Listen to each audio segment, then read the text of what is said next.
So, hi all. Let us have the discussion on looping. In the last video, we have discussed what is loop, why we need loop in a programming language, and what are all the advantages of using looping in a program, and what is indefinite loop, and we saw what is entry control and exit control loop, and what are all the basic types of loop we have. One is while loop, for loop, and do while. So we discussed about while loop in the last video. Let us have a look on for loop. For loop is also an entry control loop. We can say it as open-ended loop as well. So what is the general syntax of for loop is for initialization condition is there, and the third operation is increment or decrement operator, and followed by a statement block. So the syntax is as well. We have for each operation, in between each operation we will have semicolons, one after initialization, second after the condition, and in this loop we can have more than one initialization or decrement or increment separated using comma operator. So let us have a look on how we can execute this for loop. It first evaluates the initial code, and then it checks for the condition, and if it is true only it will go inside the loop. It evaluates the increment or decrement condition, and again follows the step 2 condition. When the condition expression becomes false, then only it comes out of the loop. So this is the basic working of for loop. You have a execution flow here. Initialization part is there. Condition, if it is true, following loop statements will be executed, and if I want to do any modification I can do, and then I can go for incrementing, and if it is false in the initial condition itself, it will come out of the loop here. So here also I'm going to print 1 to 11. So let me have I value as 1, I less than 11, I plus plus. So if when I reaches 11, the condition fails. Until then it prints the value of I, so that will print 1 to 10. So that's what the output here. And we have nested for loop as well. The top one is called as outer for loop, and the remaining one is called as inner for loop, and followed by the statement here. To print half pyramid of numbers, we can use this nested for loops. So how it will works, we need one for row and one for column, that is I for row and j for column. For I is equal to 1, I less than 5, I plus plus. Condition is true.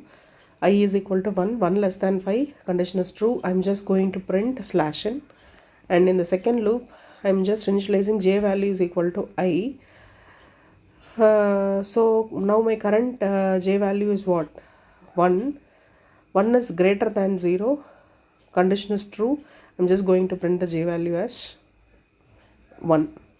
So in the first row 1 will be printed. Next the inner loop will be decremented. J decrements to 0, 0 greater than 0, condition fails, it will go to the outermost loop.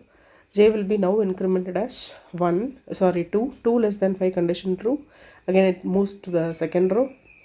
Now I value is 2, j is greater than 0, 2, 2 greater than 0, condition is true. 1 is printed, 2 is printed, and j will be decremented as 1, 1 is greater than 0, condition satisfies, j value will be printed as 1. So like this the inner loop and outer loop will be worked. The next is do while. Do while is the exit control loop. Exit control means one condition is checked already, and then only one statement has been printed for one iteration, and then only the loop will be executed, the condition will be checked. So do block of statements, and it's coming to the condition. If it is true, again the block of statements will be running. If it is false, it will go out of the loop. Here I'm just going to have int a as 5 and I as 1. Do printf a star I. and I'm just incrementing I plus plus and while of I less than or equal to 10.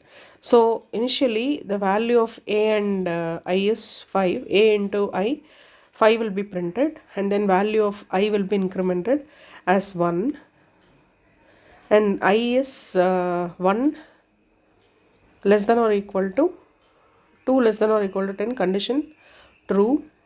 So it will print as 5 2s are 10, and then I will be incremented as 3, 5 3s are 15, 20.